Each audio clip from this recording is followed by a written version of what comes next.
Hello नमस्कार दोस्तों, स्वागत है आपका अपने यूट्यूब चैनल आकाश इंस्पायर स्टडी पर। तो आज हम देखेंगे एंशियंट हिस्ट्री। इसमें आपको एक एक शब्द बड़ा ही महत्वपूर्ण और एनसीईआरटी बेस्ड है ये। इससे बाहर आपको कुछ नहीं पढ़ना है। ये मैंने पूरा क्रीम कंटेंट दिया है जो अभी तक पूरे पूरे यूपीएससी हो, चाहे सीजीएल हो, एसएससी एमटीएस हो, एसएससी हो, यूपी पुलिस हो, कोई भी एग्जाम हो, उसमें ये सारे सवाल बने हुए हैं। तो आप लोग देखिएगा, ये मैंने बड़ी मेहनत से ही बनाई है। चैनल को सब्सक्राइब कर दीजिएगा, धन्यवाद। तो चलिए, तो हम देखते हैं एंशियंट हिस्ट्री के बारे में, प्राचीन इतिहास। तो इतिहास का मतलब होता है एक क्रमबद्ध तरीके से अध्ययन करना। प्राचीन इतिहास, आधुनिक इतिहास, मध्यकालीन इतिहास, ये सारी इतिहास के हम जनक हैं। इतिहास के जनक हेरोडोटस को कहा जाता है। हेरोडोटस की पुत्र है। पुस्तक का नाम है हिस्टोरिया। इसकी जो पुस्तक है हिस्टोरिया, ये एग्जाम में कई बार पूछी गई है। तो हम देखेंगे ये भारत के उपनाम, यानी कि भारत को उपनामों से ही पुकारा जाता है। आर्यवर्त है, भारत है, इंडियन है, हिंदुस्तान है, ये किस किसने दिए हैं। तो हम देखेंगे भारत के उपनाम, जैसे कि भारत, एक शक्तिशाली राजा सम्राट भरत के नाम पर भी भारत का नाम पड़ा है। और हम जो बौद्ध धर्म है, जैन धर्म है, इनमें हम देखते हैं तो इनमें हैं जैन धर्म के प्रथम तीर्थंकर ऋषभदेव के दो पुत्र थे, गोमतेश्वर और भरत। इनमें इन भरत जो है, इसी के नाम पर भारत का नाम पड़ा, ऐसा माना जाता है। दूसरा है आर्यावर्त। और जो वैदिक संस्कृति है वो आर्यों के आगमन पर जो सिंधु नदी के तट पर रहते हैं, सप्त सिंधु क्षेत्र में, तो प्राचीन नाम यही है आर्यावर्त, जो आर्यों के नाम पर पड़ा है। ये आपको एक एक पॉइंट बड़ा ही मैंने क्रीम कंटेंट लिया है, इसको आप जरूर देखिएगा। ये एग्जाम में 100% आपको इम्पोर्टेंट है। इतिहास में पढ़ना मोस्ट इम्पोर्टेंट। इतिहास में बहुत कुछ है पढ़ने के लिए। अगर हम वही पढ़ें जो आएगा एग्जाम में, जो मोतियों को ही पढ़ें, तो वह सबसे बेनिफिट है। तो मैं आपके लिए इस तरह की वीडियो लेके आता रहूँगा। आप लोग बस प्यार बनाए रहिए, चैनल को सब्सक्राइब कर दीजिए और बेल आइकन को प्रेस कर दीजिए। अपने स्टेटस इंस्टाग्राम पर शेयर जरूर करें, अपने मित्रों को साथ साझा जरूर करें। तो हम देखेंगे तीसरा नाम है भारत का हिंदुस्तान, जो फारसी और ईरानियों के नाम पर दिया गया। जो फारसी और ईरानी, जो फारस की खाड़ी थी और ये विदेशी आक्रांत आए थे, इन्होंने हिंदुस्तान नाम दिया था। और जम्मू द्वीप है, जो चौथा नाम है, वो जम्मू द्वीप है, सम्राट अशोक के अभिलेखों से मिलता है जम्मू द्वीप। पांचवा नाम है इंडियन, जो ग्रीक या यूनानियों के नाम पर है, ग्रीक। तो इस तरह से एक बार देखेंगे भारत के उपनाम। भारत के सम्राट भरत के नाम पर, जैन धर्म के प्रथम तीर्थंकर ऋषभदेव के पुत्र गोमतेश्वर के नाम, और भरत इनके नाम पर है, दूसरे पुत्र के नाम पर। आर्यवर्त सबसे प्राचीन नाम है, ये आर्यों के नाम पर। हिंदुस्तान फारसी और ईरानियों द्वारा। जम्मू द्वीप सम्राट अशोक के अभिलेखों द्वारा। इंडिया ग्रीक और यूनानियों द्वारा। एक पॉइंट हम देखेंगे जो आपको बार बार एग्जाम में पूछा जाता है। सम्राट अशोक के अभिलेखों को सर्वप्रथम पढ़ा गया था, तो ये जेम्स प्रिंसेप ने पढ़े थे, जो 1837 में। ये आपको हम इस तरह से पूरे पूरे टॉपिक को रिलेट करते हुए चलेंगे, जिससे कि आपको कोई भी परेशानी ना हो। आगे हम देखेंगे इतिहास को जानने के स्रोत, यानी कि हमें इतिहास के बारे में पता कैसे चलती है। देखिए, इतिहास जो है वो प्राचीन चीज़ों का अध्ययन करना है। तो हमें इतिहास के बारे में अपने धर्म ग्रंथों के बारे में पता चलता है, जैसे वेद हैं, उपनिषद हैं, ब्राह्मण ग्रंथ हैं, वेदांग हैं, इनसे पता चलता है।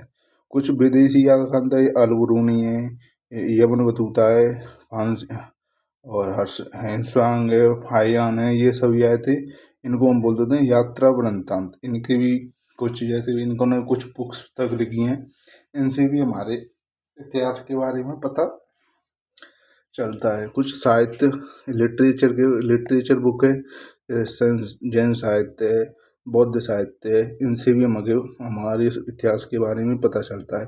जो सबसे ऑथेंटिक है, जैसे पुरातात्विक आर्कोलॉजिकल सर्वे, इससे हमें अभिलेख मिले हैं, सिक्के मिले हैं, मोहरें मिली हैं। हम इनसे और पता लगा सकेंगे कि पहले जो है क्या था, पहले लोग कैसे रहते थे इनके बारे में। जैसे कि चनूदड़ो है और हड़प्पा सभ्यता है, सिंधु घाटी सभ्यता है, मेसोपोटामिया की सभ्यता है, चीन की सभ्यता है। इनसे इनसे जो है ये चीज़ें मिली हैं, तो इनसे ही है। तो एक क्वेश्चन जो अभी तक नहीं पूछा गया और शायद पूछा भी जाएगा तो ये आधे बच्चों के तोते उड़ा देगा।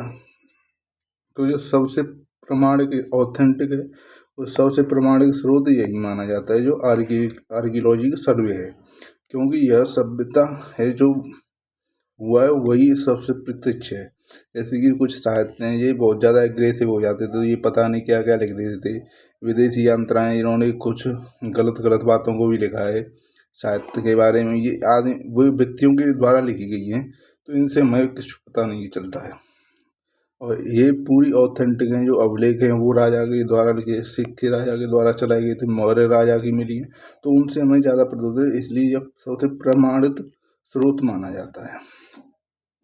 जैसे कि बौद्ध अलबरूनी है, उन्होंने किताब में पता नहीं यानी क्या क्या, जैसे कि सती प्रथा नहीं थी, तो वो सब झूठी बातें हैं, तो इन पे ज़्यादा विश्वास नहीं किया जाता है। वेद हैं, उपनिषद हैं, इन्होंने अभी तक कोई वेद को उपनिषद को इन्होंने पूरा कोई पढ़ ही नहीं पाया, तो इनसे वैसे पता नहीं चलता है। तो सबसे प्रमाण के स्रोत क्या है, वो है पुरातात्विक आर्कियोलॉजिकल सर्वे। तो हम देखेंगे सबसे पहले धर्म ग्रंथों के बारे में। तो भाई चैनल को सब्सक्राइब कर दीजिए फिर एक बार, और फिर हम देखेंगे वेद। सबसे पहले वेद क्या है, तो ऐसा माना जाता है वेद अप्रोच्य हैं, यानी कि जिन्हें मानव के द्वारा नहीं लिखा गया है। इसमें देवी देवताओं के मंत्रों का संग्रह है और ये मानव के द्वारा नहीं लिखे, ऐसा मानना है। नहीं, वो बात भी सही है। पहले पता नहीं आर्यों आए, आर्य सिंधु घाटी सभ्यता में रहते थे, वो तो सब लोग जानते हो, लेकिन ये वर्ड जो है वो कहीं नहीं मिलेगा। ये बहुत ही छाटके में लेके आया हूँ, तो इसलिए इसको बड़े ध्यान से देखना। तो वे देवताओं के मंत्रों का संग्रह कहलाता है, जिसे संहिता कहते हैं। जैसे कि नागरिक संहिता है, कोड है, जैसे कि PINL है, BSN धारा है, IPC की धारा है, BNS की धारा है। तो ये संहिता यानी कि सिस्टमेटिक तरीके से नियमावली के तहत है, ये कहा जाता है। तो वेद कितने हमारे कुल 4 हैं, जैसे कि ऋग्वेद, यजुर्वेद, सामवेद और अथर्ववेद। तो देखिए हम लोग ज़्यादातर आपको देखा ऋग्वेद जो है सबसे प्राचीन वेद है। ऋग्वेद जो है सबसे प्राचीन वेद है। यजुर्वेद, सामवेद, इसमें हम आगे पूरे पूरे एक एक की व्याख्या करेंगे, लेकिन आपको यहाँ से देखना है ऋग्वेद, यजुर्वेद और सामवेद को ही वेद त्रयी कहा जाता है। ये अथर्ववेद जो है वेद त्रयी में शामिल नहीं है। तो सबसे पहले हम देखेंगे ऋग्वेद को। ऋग्वेद के में जो सबसे ज़्यादा क्वेश्चन पूछे जाते हैं, इसमें मंडल कितने हैं, तो इसमें 10 मंडल हैं, 1028 सूक्त हैं। देखिए ये मंडल और सूक्त का मतलब होता है, जैसे कि आपकी किताब में आपने कोई किताब ली तो उसमें पहले 1 नंबर, 2 नंबर, 3 नंबर चैप्टर होते हैं, फिर चैप्टर के अंदर वो टॉपिक होते हैं। ऐसे ये चैप्टर है, मंडल को बोलते हैं चैप्टर। चैप्टर के अंदर जो टॉपिक है उन्हें बोलते हैं सूक्त, और सूक्त के अंदर जो दे रखा उसके बाद आता है छंद। तो एक और बात, तो ऋग्वेद के ऋषि या पुरोहित को कहा जाता है होत्र। ये कई बार एग्जाम में पूछा गया और UPP से 2024 के एग्जाम में पूछा गया। ऋग्वेद में गाय को अगन्या कहा जाता है, जो न मारने जाने योग्य, ये सबसे पवित्र जानवर है, अगन्या कहते हैं। इसे UPPC 2024 में पूछा गया था। तो इसमें कुछ मंडल हैं जो हमारे बारे में हमको बहुत ही जानना जरूरी है, जो बार बार एग्जाम में पूछे जाते हैं। थर्ड मंडल, जैसे गायत्री मंत्र है, थर्ड मंडल में गायत्री मंत्र भगवान सूर्य और यहाँ पे सावित्री देवी को समर्पित है। इसके रचनाकार हैं विश्वामित्र। गायत्री मंत्र के रचनाकार हैं विश्वामित्र। 7वां मंडल है, इसमें 10 राजाओं का युद्ध का वर्णन है, जो रावी नदी के किनारे गया था। ऐसा आपने ये सभी देखे होंगे, लेकिन मैं आपको रिवीजन करवा रहा हूँ। ये वही है जो एग्जाम में आएगा, उसके अलावा कुछ नहीं है। इसमें एक एक शब्द जो है वो बड़ा ही इम्पोर्टेंट है, आप लोग इसको ध्यान से देखिएगा। मैं टेलीग्राम पर इस PDF को दे दूंगा, टेलीग्राम कमेंट बॉक्स में नीचे पिन दे रखा है, आप लोग उसको ज्वाइन कर लीजिएगा। तो 9वां मंडल है सोम देवता को समर्पित। जो सोम देवता है ये एक तरह का मादक पेय पदार्थ है। 10वां मंडल है पुरुष सूक्त के, इसमें 4 वर्णों का पहली बार उल्लेख किया गया है 10वें मंडल में, जिसमें है ब्राह्मण, क्षत्रिय, वैश्य और शूद्र। अब देखते हैं दूसरे वेद को, यजुर्वेद। यजुर्वेद में हम मूल धातु देखेंगे, वो होगी यजु। यजु का अर्थ होता है यज्ञ करना। इसमें कर्मकांड, यज्ञ और आहुति पर बल दिया गया यजुर्वेद में, ये याद रखना।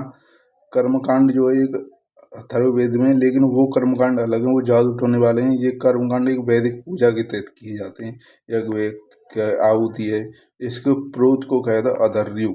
इसकी प्रोत को अधर्यु, ये बड़ा ही इंपॉर्टेंट है, आप लोग इसको देखिएगा। ये जो दो पक्षों में लिखा है, शुक्ल पक्ष और कृष्ण पक्ष, और आपने शायद वो हिंदी पढ़ी होगी तो उसमें देखा होगा, एक होती है चंपू शैली, जो गद्य और पद्य दोनों में शैली में से चंपू शैली में कहा जाता है। तो यजुर्वेद मूल धातु यजु, इसका अर्थ होता है यज्ञ, बल, यज्ञ, आहुति और कर्मकांड वैसे बल दिया गया। पुरोहित को अधर्यु कहते हैं। ये शुक्ल और कृष्ण यजुर्वेद दो इसमें वेद हैं, और ये गद्य और पद्य दोनों शैली में लिखा था, इसे चंपू शैली कहते हैं। इसके अलावा एग्जाम में कुछ नहीं आएगा इससे, ये गारंटी है। फिर देखते हैं सामवेद। ये भारतीय संगीत का जनक कहता है। साम धातु से, जिसका अर्थ होता है गायन यानी संगीत। साम संगीत, इसकी प्रोत है उद्गाता। जो संगीत करते हैं दम, उद्गाता करते हैं उद्यम। तो इस तरह से रिलेट कर लेना यार आप, ये बलाई जरूरी है। अथर्ववेद वेद त्रयी में शामिल नहीं है ये। इसके रचनाकार हैं अर्द्र अथर्वा ऋषि। इसके रचनाकार अथर्ववेद के रचनाकार हैं अथर्वा ऋषि। ये बड़ा इंपॉर्टेंट है, ये एग्जाम में आया था, मुझे याद तो नहीं है, ये आया था किसी में, इसलिए मैंने यहाँ पर लिखा है। जादू टोना अंधविश्वास बल पर दिया गया है। सभा और सुमति प्रजापति की 2 पुत्रियां हैं। तो इस तरह से हमारे 4 अपूत होते हैं कंप्लीट। तो एक बार हम फिर द्वारा देखेंगे, जैसे कि ऋग्वेद 10 मंडल 1028 सूक्त होत्र इसके होता।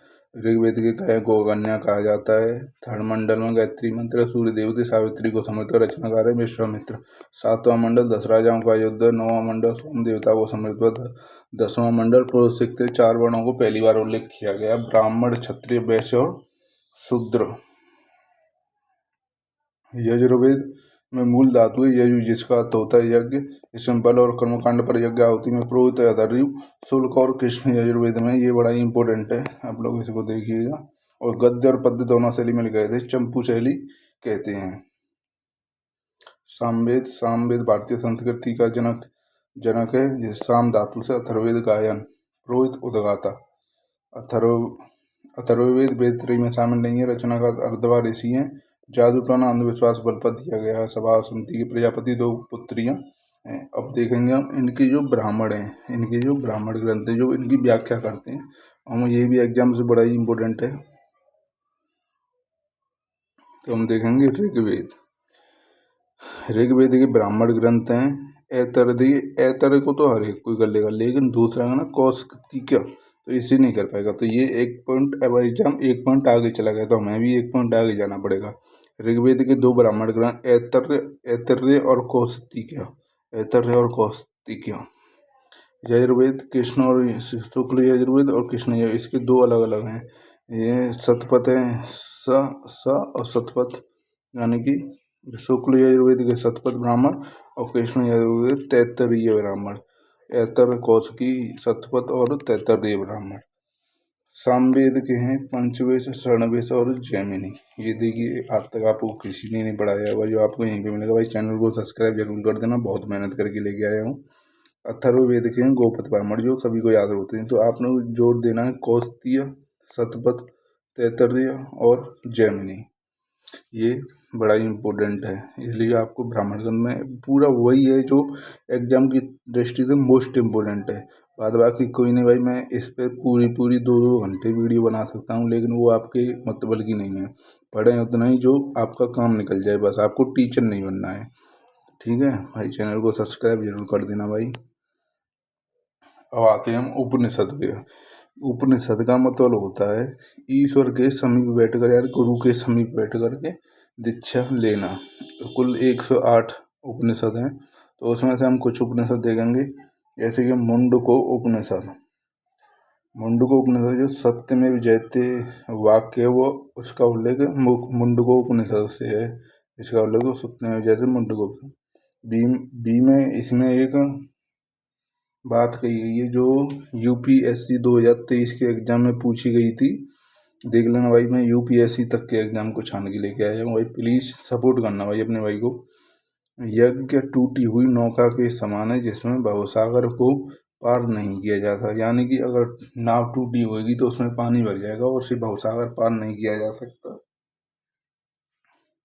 इसलिए इसमें यज्ञ और कर्म कांडों की आलोचना की गई है मुंडको उपनिषद में। ये बहुत ही इम्पोर्टेंट है। आप तक किसी भी यूट्यूब चैनल पर खोल के देख लेना, आपको ये किसी ने नहीं पढ़ाया होगा जो मैं, और ये किसी दिन आ गया ना एग्जाम में तो भाई साहब तोते उड़ा देगा। अब देखते हैं हम जवालो उपनिषद। जवालो उपनिषद इसमें 4 आश्रमों की व्यवस्था है। इसमें जो है 4 आश्रमों की व्यवस्था है, जैसे कि ब्रह्मचर्य और गृहस्थ, वानप्रस्थ और संन्यास। इसमें 4 आश्रमों की व्यवस्था है। महाउपनिषद में वसुदेव कुटुम्बकम वाक्य लिया गया जो G20 2023 में थीम थी।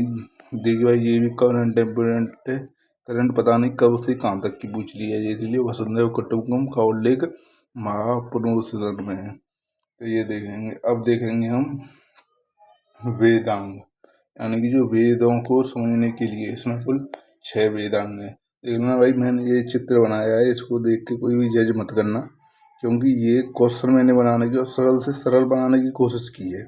तो इसलिए ऐसा हो सकता है कि आपको शायद हंसी आए, लेकिन ये एग्जाम में आ सकता है। मुझे ऐसा लग रहा है कि ये अब की बार एग्जाम में जरूर दिखेगा, तो आप लोग मुझको जरूर याद करोगे। तो जैसे कि कान को कहते हैं हम निरुक्त, कल्प, छंद और ज्योतिषी, व्याकरण और शिक्षा। इनको तो सभी याद कर लेते हैं, लेकिन इनका मतलब क्या है ये नहीं कभी। तो कान का मतलब है निरुक्त, हाथ का मतलब है कल्प और पैर का मतलब है छंद, और आँख का मतलब है ज्योतिषी। ये देख लेना। मुख का अर्थ है व्याकरण और नाक का अर्थ है शिक्षा। तो इसलिए आप लोग इनको जरूर देखना, और ये किसी दिन आएगा एग्जाम में, अब की बार 100% चांस है। अब देखते हैं हम वेदों के उपवेद। देखिए मैंने ये टॉपिक अलग लिया, मैं वहाँ पर भी पढ़ा सकता, लेकिन मैंने ये टॉपिक ही अलग कर दिया है, इसलिए आप लोग जरूर देखिएगा। जैसे कि आयुर्वेद, आयुर्वेद के रचनाकार हैं धन्वंतरी। ये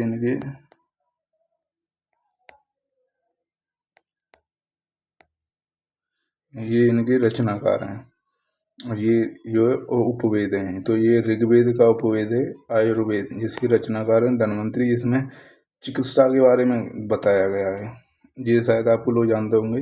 दूसरा है हमारा अथर्ववेद, जो शिल्प वेद से, अथर्ववेद का उपवेद है शिल्प वेद, जो विश्वकर्मा इसके रचयिता हैं, जो वास्तुकला से संबंधित है, यानी कि आर्किटेक्ट से संबंधित है। सामवेद का उपवेद है गंधर्व वेद, जिसके भरत मुनि रचयिता हैं, और ये संगीत से संबंधित है। यजुर्वेद यानी कि धनुर्वेद, यजुर्वेद का उपवेद है धनुर्वेद, जो युद्ध से संबंधित है। इसके विश्वामित्र, और आप लोग देखिएगा ये विश्वामित्र और विश्वकर्मा में आपको कंफ्यूज रहेगा, तो इसकी एक ट्रिक है।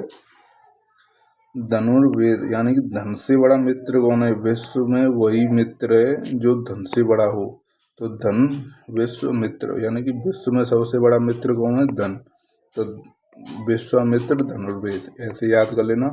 और शिल्पवेद विश्वकर्मा है। ये शिल्पवेद विश्वकर्मा इसलिए, शिल्प का मतलब बनाना आर्किटेक्ट। तो इसे विश्वकर्मा जयंती के नाम पर 17 सितंबर को बनाया जाता है, ये जो प्रधानमंत्री नरेंद्र मोदी के जन्मदिन पर है।